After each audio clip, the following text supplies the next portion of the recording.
స్టాండ్కి వచ్చాము. ఇప్పుడే కపిలేశ్వర దర్శనం చేసుకుని గుడిమల్లం వెళ్తా ఉన్నాము. గుడిమల్లం బస్సు కోసం పల్లెవెలుగు బస్సులు ఎక్కమన్నారు. చూద్దాం ఎక్కడికి వెళ్ళాలో. గుడిమల్లం ఇవన్నీ ట్రై చేద్దాం.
మనం ఇప్పుడు గుడిమల్లం బయలుదేరుతాం.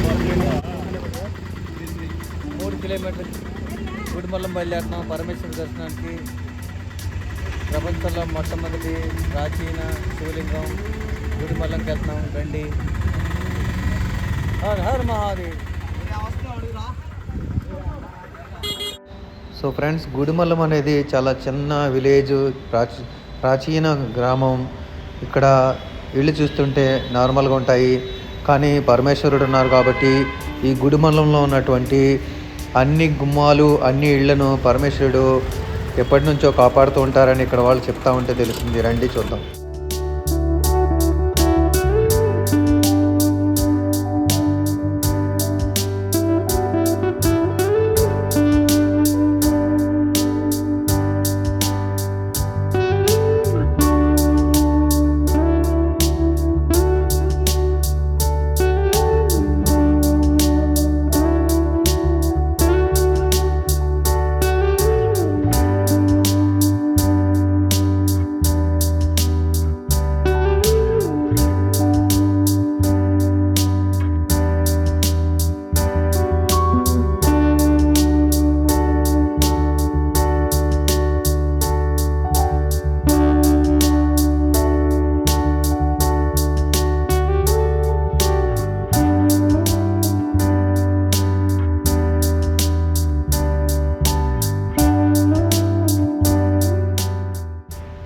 ఫ్రెండ్స్ రండి, మనమైతే ఇప్పుడు గుడిమల్లం టెంపుల్కి వచ్చాము. వచ్చిన తర్వాత లోపల విశేషాలన్నీ కూడా అక్కడ సెక్యూరిటీ సిబ్బంది ఉన్నారు, వాళ్ళని అడిగి తెలుసుకుందాము. సో ముందుగా మనం ఇక్కడ నందీశ్వరుని దర్శించుకోవడం జరిగింది. ఆ విశేషాలన్నీ కూడా మీకు నేను చూపిస్తూ ఉన్నాను. తప్పకుండా మీరు శ్రీ గుడిమల్లం టెంపుల్కి వచ్చి మీరు దర్శనం చేసుకోండి. రండి లోపలికి వెళ్దాం.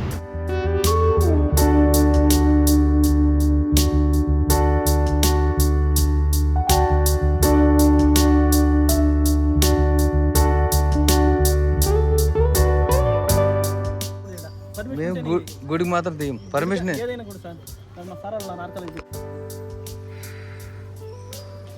సార్ ఇది ఎన్ని సంవత్సరాల క్రితం టెంపుల్ ఇది? Okay okay. ఓకే, సుమారుగా ఈ టెంపుల్ 2300 సంవత్సరాల క్రితం ఉందని చెప్తున్నారు. అది కాకుండా లోపల ఉన్నటువంటి గర్భాలయం అదంతా కూడా అత్యంత ప్రాచీనమైనటువంటి ఇది అని చెప్తా ఉన్నారు. సో టెంపుల్ నామ్స్ రూల్స్ ప్రకారం గర్భగుడి మెయిన్ విగ్రహాలు తీయకూడదని చెప్పారు. అందుచేత మీకు నేను మెయిన్ టెంపుల్ విగ్రహాలు తీయట్లేదు. సో ఈ టెంపుల్ అన్నీ కూడా ఈ చెట్టు బ్యాక్ సైడ్ ఉన్నటువంటి టెంపుల్ సుబ్రహ్మణ్యేశ్వర స్వామివారి టెంపుల్. ఈ టెంపుల్ పార్వతీమాత అండి, పరమేశ్వర ఆనందవల్లిగా వెలిసి ఉన్నారు. పార్వతీదేవి ఆనందవల్లిగా వెలిసి ఉన్నారు. సో ఈ టెంపుల్ అన్నీ మెయిన్ గోపురాలు చూపించడం అవ్వదు. సో మీరు తప్పకుండా ఇక్కడికి రండి. చిత్తూరు తిరుపతికి 20 కిలోమీటర్స్ అండి, 20 కిలోమీటర్ల దూరంలో ఉంది. సో తప్పకుండా ఈ దేవాలయానికి వచ్చి శ్రీ ఆనందవల్లి అమ్మవారిని దర్శనం చేసుకోవాలి.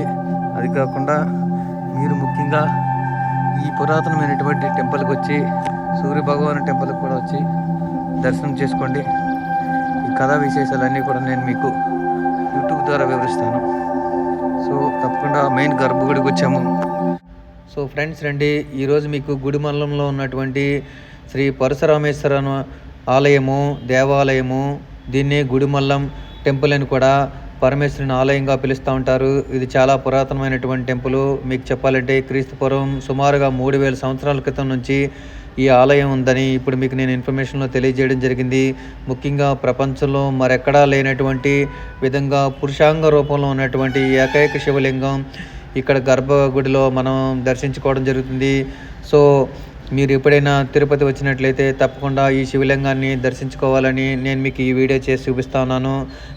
నేను గూగుల్లో చూసిన తర్వాత తప్పకుండా శివుడు ఎక్కడైతే ఉంటారో ప్రముఖమైనటువంటి దేవస్థానాలు మరియు చెప్పాలంటే 12 జ్యోతిర్లింగాలు, 18 పీఠాలకు వెళ్తూ ఉంటాను. డివోషనల్ ఛానల్ కింద నేను ఈ ఛానల్ చేయడం జరిగింది. అందుకు శివుడు ఎక్కడ ఉంటే అక్కడికి నేను వెళ్ళి దర్శనం చేసుకోవడము, అది కాకుండా మన భారతదేశంలో ఉన్నటువంటి అన్ని పవిత్ర నదీ జలాలు తీసుకొచ్చి మన బెంగళూరులో ఉన్నటువంటి శివునికి నేను విగ్రహ స్థాపన చేసినటువంటి, స్వయంగా చేతులతో విగ్రహ స్థాపన చేసినటువంటి ఆ శివలింగానికి అభిషేకం చేయడం అనేది నా డ్రీమ్గా పెట్టుకున్నాను. అది నా విధి, నా బాధ్యత కింద పరమేశ్వరుడు చెప్పడం జరిగింది. అందులో భాగంగా అత్యంత పురాతనమైనటువంటి ఈ శివలింగానికి, ఈ గుడి మల్లంకి రావడం జరిగింది. శ్రీ స్వామివారిని దర్శించుకోవడం జరిగింది. మీరు ఎప్పుడైనా తిరుపతి వస్తే తప్పకుండా ఈ చారిత్రకమైనటువంటి ఈ శివలింగాన్ని, గుడిమల్లంలో ఉన్నటువంటి పరశురామేశ్వర స్వామిని దర్శించుకోవాల్సిందిగా మీకు తెలియజేస్తూ ఈ వీడియో చేయడం జరిగింది. ఈ వీడియో మీకు నచ్చుతుంది అనుకుంటున్నాను. ఎప్పుడు ముఖ్యంగా నేను శివుని గురించి ధ్యానం చేస్తూ ఉంటాను. అందులో భాగంగా ఈ తిరుపతి వెళ్ళిన తర్వాత అక్కడ ప్రముఖమైనటువంటి క్షేత్రాలు చూడడం జరిగింది. ఆ వీడియోలు కూడా నేను అప్లోడ్ చేస్తూ ఉన్నాను. అది కాకుండా భారతదేశంలో ఉన్నటువంటి అన్ని శైవ క్షేత్రాలకి, అది కాకుండా అమ్మవారి దేవాలయాలకి, 18 పీఠాలకి కూడా వెళ్ళాలని నేను టార్గెట్గా పెట్టుకుని డివోషనల్ వైపు ఛానల్ చేస్తూ ఉన్నాను. వేరే ఛానల్ చేయడం నాకు ఇష్టం ఉండదు, అది నాకు అలవాటు లేదు. సో మీరందరూ తప్పకుండా ఆ పరమేశ్వర దర్శనం కోసమని ఈ గుడి మల్లం వచ్చి శ్రీ పరశురామేశ్వర ఆలయంలోకి వచ్చి ఇక్కడ అద్భుతమైనటువంటి లింగ రూపంలో ఉన్నటువంటి 5 అడుగులు ఎత్తు ఉన్నటువంటి ఈ లింగాన్ని దర్శించుకోవాల్సిందిగా, మీరు శ్రీ స్వామివారి ఆశీర్వాదం పొందవలసిందిగా మీకు ఈ వీడియో చేయడం జరిగింది. మీకు కానీ నచ్చినట్లయితే లైక్ చేయండి, సబ్స్క్రైబ్ చేయండి. మరింత భక్తుల్ని ఈ దేవాలయానికి, ఈ శివాలయానికి తీసుకురావాలని, నా పరమేశ్వరుడు దర్శన భాగ్యం కలిగించాలని నేను వీడియోలు చేస్తూ ఉన్నాను. మీరు చూడండి, రండి, శ్రీ స్వామివారి దర్శనం చేసుకుని మీరు శ్రీ స్వామి కలగాలని ఈ వీడియో చేశాను. సో మీకు నచ్చుతుంది అనుకుంటున్నాను. రండి, శైవ క్షేత్రాలన్నీ దర్శిద్దాం, వాటి విశేషాలన్నీ తెలుసుకుని పరమేశ్వరుడి సేవలో లీనమవుతూ నేను ఈ వీడియోలు చేయడం జరిగింది. హర హర మహాదేవ్ అంటూ ఈ వీడియో ముగిస్తూ ఉన్నాను. పరమేశ్వర, శంభో శంకర, శ్రీ పరశురామేశ్వర దర్శన భాగ్యాన్ని కలిగించినందుకు ఎంతో సంతోషిస్తున్నాను.